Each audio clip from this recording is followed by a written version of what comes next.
L'iniziativa consiste nel presentare quella che sono gli Open Day della scuola che sta mettendo in atto da questa settimana fino alla prossima. Oggi siamo qua in questo InfoPoint che ci ha gentilmente concesso la provincia,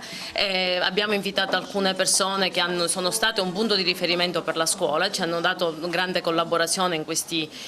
anni, tra cui il dottore Gramaglia, che proprio ultimamente non solo ci ha permesso di andare al reparto di pediatria ad allietare un poco quello che sono, insomma, le reggenze dei bambini, ma ha avuto anche la possibilità di fare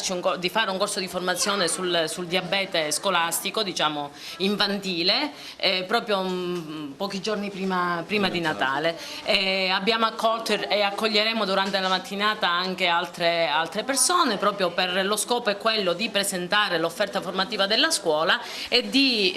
promuovere gli Open Day che si svolgeranno a partire da oggi pomeriggio nel polo Monserrato Villa Seta. Domani sarà la volta del plesso San Giovanni Bosco in via Dante e poi lunedì continueremo nel plesso